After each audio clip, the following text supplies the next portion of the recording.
Okay, all right. Okay, alrighty. Okay, alrighty. Oh, yes. Yes, all right. Okay. Yes, yes, yes. Yes. Oh my god. Hi, everyone. Big Thinny Tano here, internet's busiest music nerd. I hope you're doing well. And it's a Vindication Tuesday over here on the Fantano channel. Doesn't matter what day this video drops, it's always Vindication Tuesday. But we are talking about one Mr.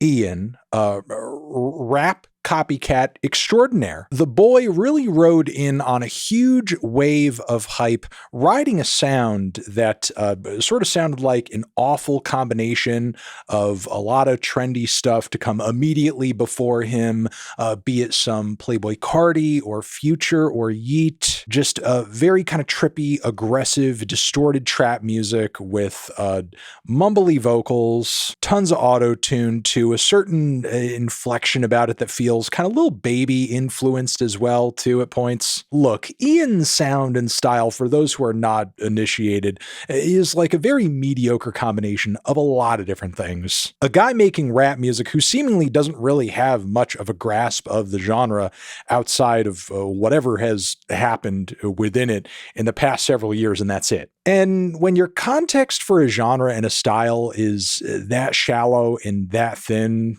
of course the music you're going to be making is going to come out pretty piss poor. Piss poor is pretty much about how I would describe every major project he has released up until this point. But you know what? Look, I'm not the only person who has been voicing these criticisms of Ian's music.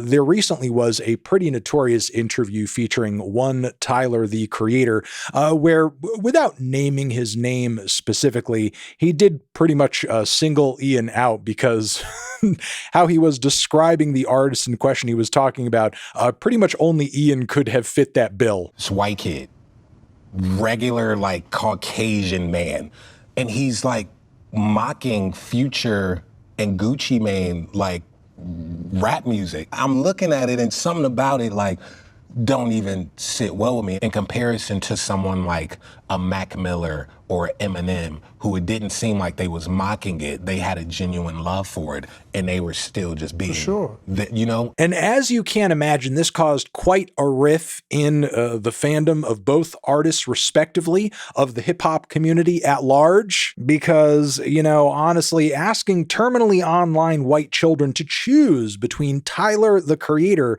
and a mediocre white guy who they can project themselves onto, that's a tough one. When this interview came out and this discourse was discoursing through our veins collectively, Ian, to his credit, just kind of kept his head down and continued to do his thing. Didn't really respond, didn't really bring it up. However, he recently did this little new lyrical lemonade lunch break freestyle thing a day ago, and he does address the whole Tyler, the Creator thing, among some other stuff in this freestyle here. So, you know, let's check it out and see what exactly is going on here. Just started my day with a blunt. I don't know if that's fucked up, feel like it is. I'm really starting to hate these motherfuckers for not letting us act like kids. What if I never had that idea? What if I never went and signed a deal? What if Bad Baby skipped Dr. Phil? What if Ray J never fucked Kim? I wish TK didn't go to jail. Okay, off the bat, without really kind of getting into anything too deep, we have Ian here launching kind of a defense, saying like, "Hey man, I'm so upset. These people out here, they won't allow us to just be kids. Why can't kids be kids? You are 19, sir. You are a 19-year-old legal adult, okay?" Two, I'm not exactly sure if like Bad Baby is as famous and successful as Bad Baby is she really in a position that anybody's like envious of? No real personal issue with Bad Baby, but like, am I sitting here thinking like, oh man, we got to really go for it like Bad Baby did when she went on Dr. Phil. She was a minor at the time. I don't know if she was completely in control of that weird ass situation. So, you know, might not be like the best example to cite, as well as, you know, Ray J making a porn with Kim Kardashian, which to my knowledge was unconsensually shared with the world. And neither of them in that video were kids. So again, I'm just not really seeing the follow through on this awful ass argument here. And again, in recent weeks, this has been kind of propped up as the defense of Ian in light of criticisms that he is essentially just like a random white kid copying the style of more popular and prevalent black artists and doing them kind of a disservice in the process because his interpretation of their sound is quite mediocre, shitty, and lazy. Already off the bat on this track through his delivery, his mannerisms, his inflections, he does come across like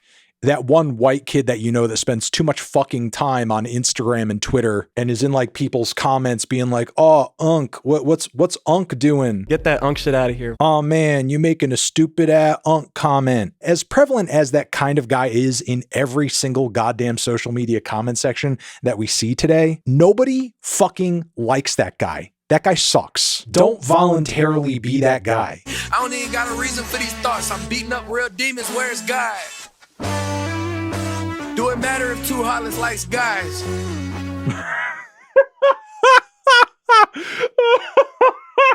Yeah, I'm beating up demons, where's God? Yeah, even in the best moments of this freestyle, he just sounds like a poor man's Jack Harlow. And I mean, yeah, you know, true. It doesn't really matter if two Hollis likes guys. That's fine. You know, right message, wrong messenger, because who wants to hear it from this guy?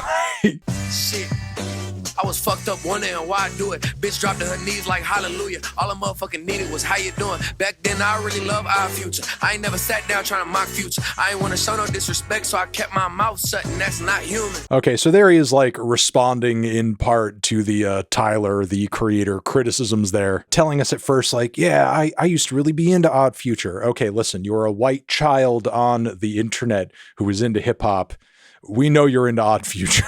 Believe me, we understand that. And then he goes on to say that he never meant to mock Future, which, look, I get maybe that part of the Tyler criticism wasn't the most accurate per se, because there is an argument to be made that Ian might have been coming to, you know, copying Future from a place of reverence. Still, the way Ian, you know, kind of markets himself a lot of the time is, oh, hey, isn't it like quirky that I'm like making this music and doing this stuff, but I'm like a white guy? And, you know, maybe Tyler might have slipped up with his words just a touch. And instead of saying mocking Future, maybe he meant like mimicking in like a really tasteless, horrific way, which, yeah, Ian has also done in his music.